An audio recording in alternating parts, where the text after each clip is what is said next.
Você não vai conseguir parar de ver até chegar no final.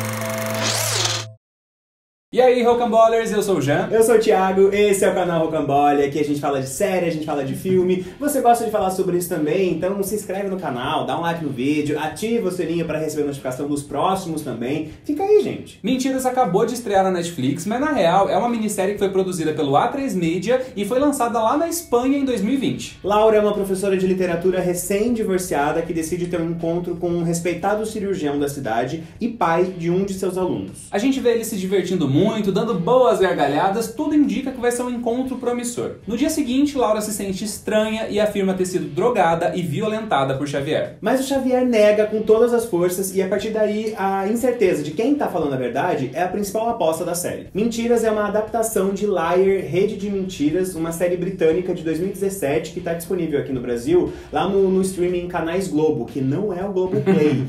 A gente não viu a série original, mas eu fiquei bem curioso pra ver, porque o elenco da espanhola diz que não é uma cópia, que é uma coisa completamente diferente, adaptada pra cultura espanhola. Alguém aí já viu as duas? Conta pra gente o que achou. Como já dissemos, a série se baseia muito nessa coisa de a sua palavra contra a minha, os dois com argumentos convincentes, os dois acreditando muito na sua versão dos fatos, e é essa dúvida perturbadora que faz o suspense ser criado. Então é uma série de suspense sim, mas não tem quem matou, quem morreu, como matou, não é sobre morte. Até porque ninguém morre na série, quer dizer... O mistério tá em saber quem que tá falando a verdade. Só que esse mistério não vai até o fim, você não vai até o último episódio pra saber. E isso é bom e ruim. Bom porque talvez ficar vendo 6 episódios pra depois descobrir tudo podia tornar a série um pouco cansativa, mas por outro lado não é tão legal porque depois que a gente descobre tudo, a série se torna um pouco mais comum, menos intrigante, sabe? É porque o motivo da gente ficar preso ali na história acaba mudando. Antes era a gente saber o que tinha acontecido de fato e depois é entender as consequências e os desdobramentos disso. Mas o suspense continua. Mentiras é protagonizada por Ângela Cremonte, de As Telefonistas, e por Javier Rey, de Farinha.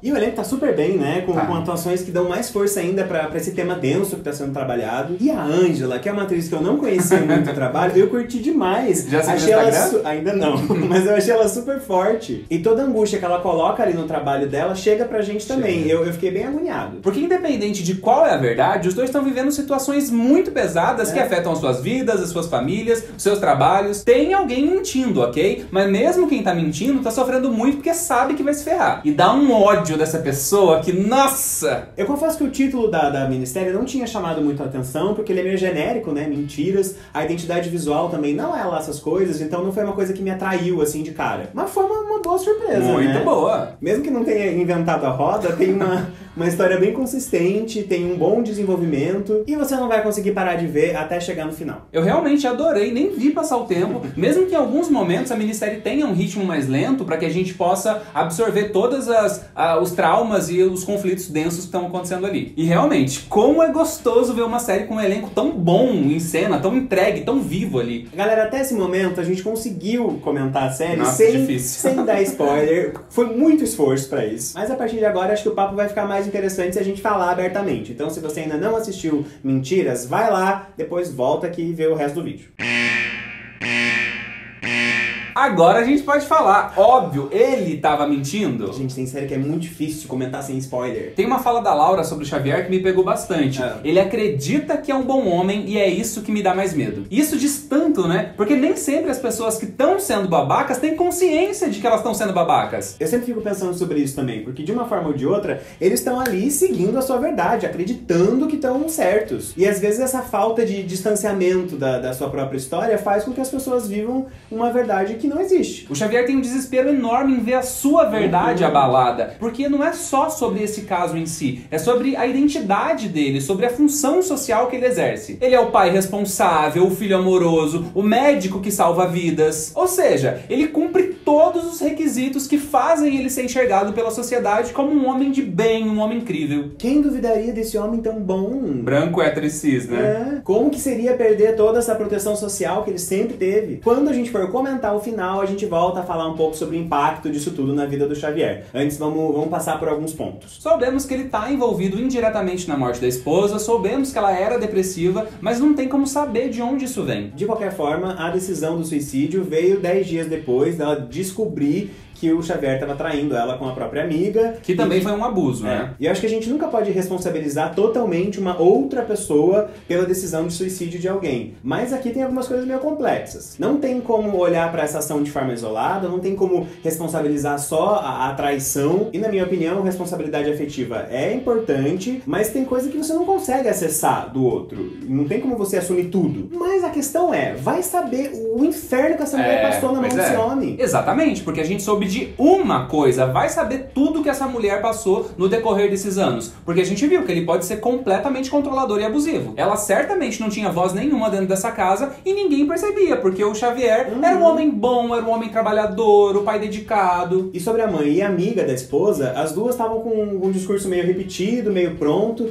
que deve ter sido resultado de algum tipo de chantagem, de ameaça, sei lá. A Helena ia ajudar e depois deve ter sido censurada pela Teresa. O Xavier pode também ter mandado uma ameaça de difamação pra elas em algum outro momento, assim como mandou pra Laura. Ela pode ter ficado com medo de se ferrar, porque é isso que acontece em muitos casos, né? Mas também tem um outro lado, né? Esse peso social que cai sobre as mulheres quando decidem denunciar um abuso. Elas vão ser julgadas por muita gente, vão ter que mover céus e terras pra provar o que estão dizendo, e às vezes, ainda com as provas, não vai ser suficiente. Como a gente viu na série, é muito difícil de provar um abuso. Ah, mas você bebeu, você disse não, você empurrou ele pra ele entender que você realmente não queria. Apontou uma arma na cara dele, porque senão ele pode não ter percebido. Mudando de assunto, mas nem tanto, eu fiquei muito chocado com o abuso que a Daniela sofreu. Sim, nossa. Não diminui o abuso que a Laura e que todas as outras mulheres sofreram, porque todos são horríveis na mesma intensidade. Mas com a Daniela não tinha um envolvimento nenhum, não tinha um interesse declarado. Foi apenas pra ferir ela, pra machucar, pra atacar e se mostrar poderoso. É um recado de que ele pode tudo e de que ela não tem condições de se defender. Ele faz isso pra mostrar poder, é tipo, ó, fica na tua que nem o teu corpo você pode proteger de mim. Péssimo. E eu achei bem interessante a abordagem de outros homens na série. O Silva, por exemplo, não descredibiliza a possibilidade do abuso em momento nenhum. E tá ali sempre do lado da Daniela de uma maneira bem sensível. Até o Ivan nesse sentido foi maneiro, né? Porque ele não desacredita em nenhum momento da verdade da Laura, apesar de ter sido escroto de outro jeito, né? Traindo ela com a própria irmã. Mas enfim, é realmente legal ver personagens homens que em muitos outros momentos estariam mais confortáveis defendendo outros homens,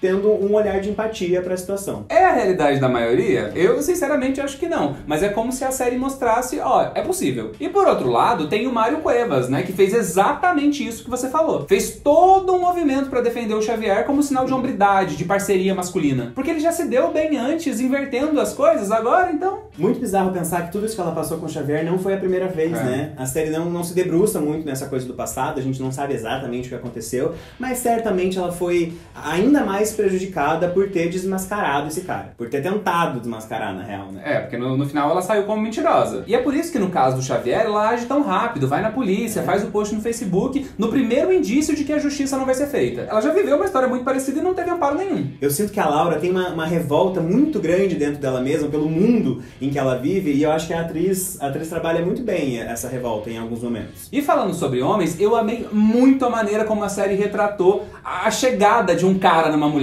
A Laura simplesmente chegou na delegacia e o cara já começou a falar com ela, puxar papo, fazer perguntas pessoais, chamar pra sair, tipo, meu! E a resposta dela pra isso, eu te dei algum sinal de que tinha interesse em sair, em falar com você? Não, ela não deu. É simplesmente pelo fato de ser mulher. E não importa se depois ela demonstrou interesse, né? Porque depois é depois. Aconteceram outras coisas pra ela olhar em ele momentos com outros específicos, olhos, né? Nesse primeiro momento, ele tava sendo invasivo e ponto. Agora, se encaminhando pro final, eu sabia que o plano da Daniela com a Júlia não ia dar certo. Mas pode ter ficado meio confuso como que o Xavier chegou nessa conclusão de que tudo era armado. Ela dizia ser tradutora e ele sabia que ela ia traduzir um evento com o criador da criptomoeda. Mas aí, quando ele pergunta sobre o assunto, ela diz que o cara desistiu de vir. Provavelmente disse isso porque ela não conhece muito sobre criptomoeda e tava com medo de falar bobagem. Aí que entra a história do mosquito, porque o assistente desse cara teve uma reação alérgica à picada de um mosquito e foi parar no hospital. Aí o assistente confirmou que esse cara realmente veio pro evento e isso somado ao fato da Júlia não tomar o vinho achando que tava com droguinha, desmascarou o plano delas. Mas ainda existe o plano da Laura em andamento, ela suspeitava que existiam algumas gravações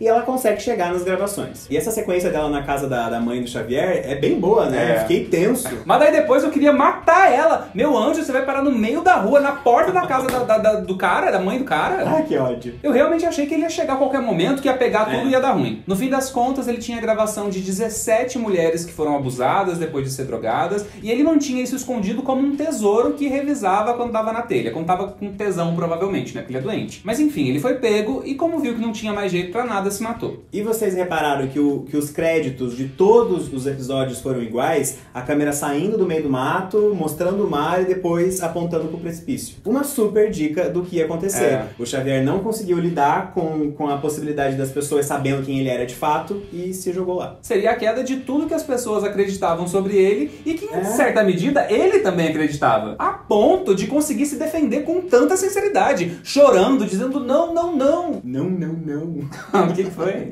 Achei engraçado, fiquei imaginando ele. Não, não, não.